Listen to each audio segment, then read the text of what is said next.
Hi, I'm Laura McMahon-Higgins. Welcome back to Nasty or Necessary, the series where we examine common clauses from commercial construction contracts to answer the question, is it commercially necessary or just plain nasty?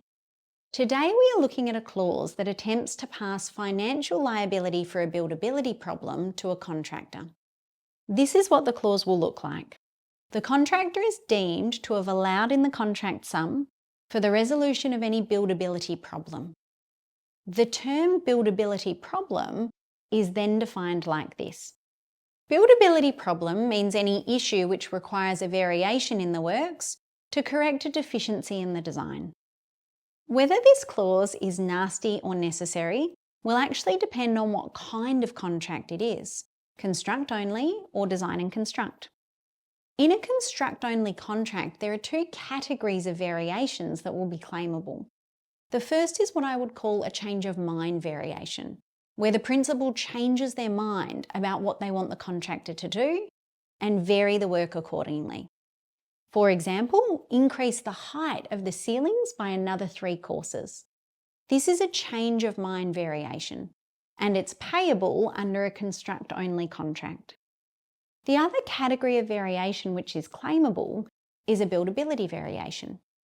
This is a change to the works which is necessary not because the principal changed their minds about what they wanted, but because the design wasn't perfect and it needs to be tweaked in order to translate from paper into a brick and mortar building. For example, a classic buildability issue would be, I have a drain specified here, an opening specified here, and a length of pipe specified to take the water from the opening to the drain. Now on paper, no one picked up any issues with that. But when we go to build it, we find that the pipe is not long enough to take the water from the opening to the drain. So the principal here has not changed their mind about what they want, but additional works are necessary because the design was flawed. This category of variation is also claimable under a construct-only contract.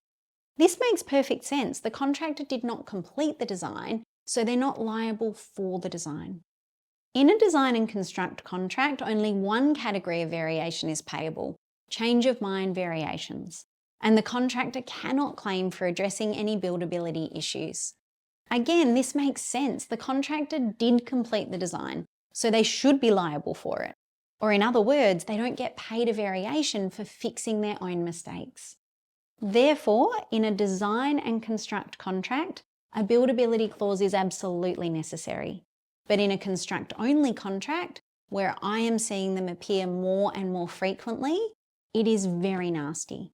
And as a contractor, I would be hesitant to agree to one.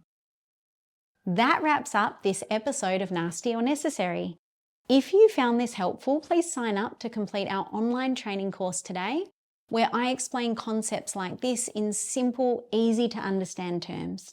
If you found this concerning and you're wondering how to make sure your future construct-only contracts don't contain these clauses, reach out to me for advice.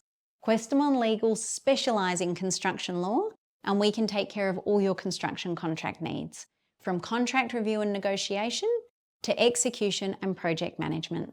The first call is free, so please reach out today if you need us.